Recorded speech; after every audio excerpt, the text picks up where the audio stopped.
Hey everyone, my name's Rekashal. Welcome to Rekashal Reviews Batman, a Telltale series. This is episode 1, A Realm of Shadows. When I first heard about the Telltale Batman series, I was cautiously optimistic about it. I felt that the Bruce Wayne aspect would be very well done, considering it's very close to the style that Telltale does as it is. But I was worried about the Batman side of it. Judging by like Arkham City and Arkham Origins and all those other games that we've got, the combat system in those Batman games are perfect. It's awesome. But it doesn't have the Bruce Wayne dialogue and Playboy attitude stuff that it has. So that's what I was worried about mainly. In this game, instead of actually controlling Batman during his sequences, it's almost like you're a director of a movie as opposed to being an active participant in a video game. Which I don't mind. It's actually a fairly interesting concept. Like, there was one scene where you're breaking into this place as Batman, and you have to plan out the attack. And you decide what environmental objects you want to use, what tools you want to use. It's a very cool concept, but it doesn't really have any stakes. You cannot do any of the button presses. You can just let it go and play, and it'll be completely fine, and Batman will just kick everybody's ass. Which, I mean, whatever, it's Batman. That's kind of the way it is. But it doesn't give the tension and the sense of urgency that most games kind of require. That being said, in the Bruce Wayne aspect, there are some very interesting things that are being done, which I personally am excited for. There's never really been Batman games that take full advantage of the Bruce Wayne aspect and actual craft a story around him. It's always what Batman's doing with his rogue gallery. This one has you jumping out to a start with Harvey Dent actually running for his mayoral campaign. That's a plot that's been in numerous Batman fiction over the 80 years that it's been around. So that's what everyone expected. The thing that I really liked is that they've been taking a mismatch of a bunch of different versions of characters, Cobblepot specifically. The Penguin, generally you always think of him as a kind of a bigger guy with an umbrella, waddles like a penguin, that kind of stuff. In this, they completely redefined his character. It's very similar to the way that he's portrayed in Gotham, if you've seen the show.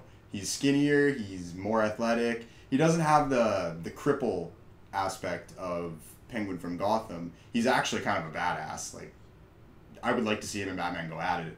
This version of Cobblepot fight Batman, because I don't know what would happen. That being said, I've only seen about 30 minutes, not even 30 minutes, probably like 15 minutes of gameplay with him. So we don't know what's going on with that. It's like very ambiguous with him, which is awesome because I have a feeling he's going to be a big part of like episode 3 or 4 or once it gets going. These little changes to the characters also kind of extend to the way that, say, Harvey Dent is portrayed.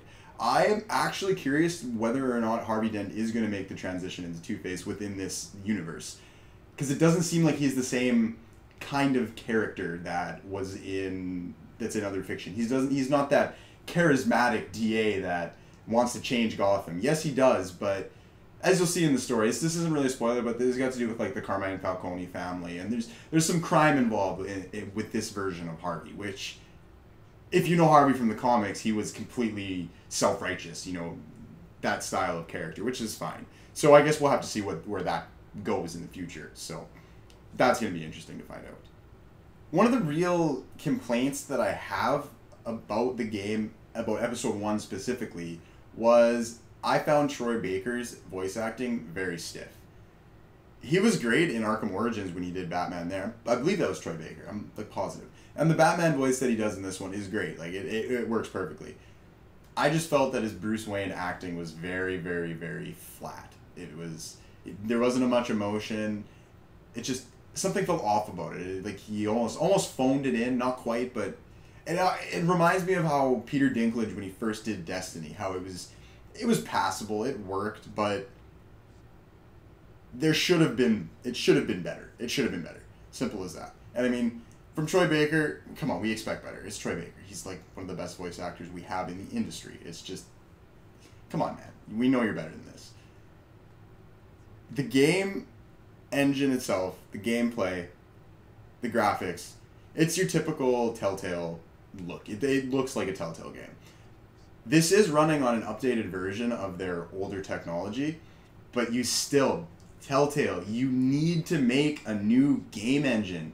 I get that you upgraded it, And yes, it does run better than your Walking Dead and other games and Tales of the Borderlands, because there was lots of hiccups in that as well. It does run better. I will say it runs better.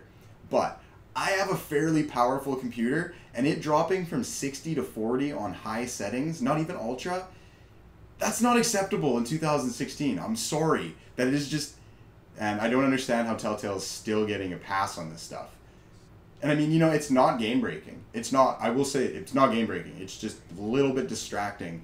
And it's getting a little bit ridiculous that it hasn't changed in, like, 10 years. When the first Walking Dead came out, that was, like, I don't even know exactly, like 2008 or 2009 or something. Something like that. But it's been the same since then. And there were hiccups back then, and there are still hiccups back now. I don't know what it's like on the Xbox, and I don't know what it's like on the PlayStation, because I played it on PC. So, obviously, I don't know. But if the other Telltale games are any indication of it, it actually is probably going to run a little worse on those than it does on the PC. I'm going to give episode 1 of Batman Telltale series a solid 7 out of 10. I enjoyed it quite a bit. I have a few issues with it. One being Troy Baker's acting. Like I said, it's not that it's bad, and I have complete and total faith that it will get better in the next episode, because it's Troy Baker. Come on, I'm going to give you the benefit of a doubt, man. I love you in 95% of the games I've ever seen you in. You're awesome.